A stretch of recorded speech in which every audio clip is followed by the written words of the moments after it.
বিসমিল্লাহির রহমানির রহিম। ছায়াবতী plantain agro limited. আজ আমরা এসেছি পঞ্চগড় জেলার বিস্তীর্ণ এক গ্রামে। সেখানে আমাদের ছায়াবতী টমেটো ব্যাপক হারে ফলন হয়েছে। সেটা কি জন্যে ছায়াবতী, কেন ছায়ায় থাকে, কেন ছায়ায় পাকে, এই জিনিসগুলো একটু দেখানোর চেষ্টা করব।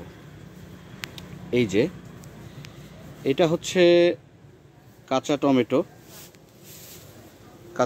ক্ষেত থেকে তুলে নিয়ে এসেছেন ওনারা ছায়াবতী।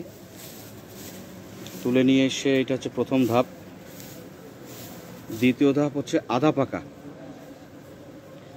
সামনেতে দেখা যাচ্ছে কিছু সবুজ কিছু লাল, সেগুলো হচ্ছে আধা পাকা। এগুলোও কাঁচা,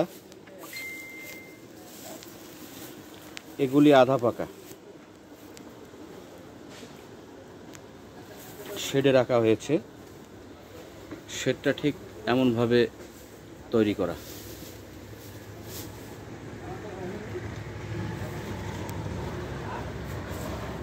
এখন দেখাবো এটি পাকা অবস্থায়।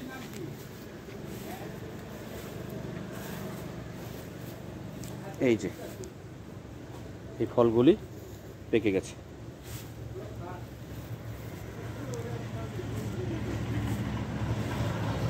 একদম পেকে গেছে।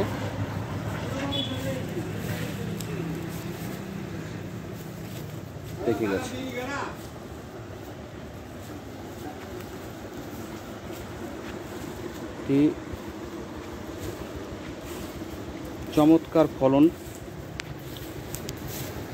খুবই সুন্দর সাইজ এবং শেপ হয় ছায়াবতীর। আমি কয়েকটি হাতে নিয়ে দেখাচ্ছি।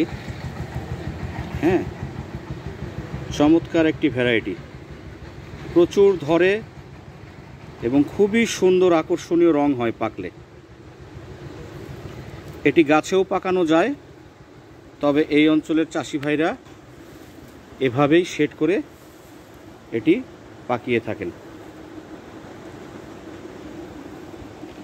আশা করি সবাই বুঝতে পেরেছেন। জয় হোক প্লান্টেন এগ্রোর।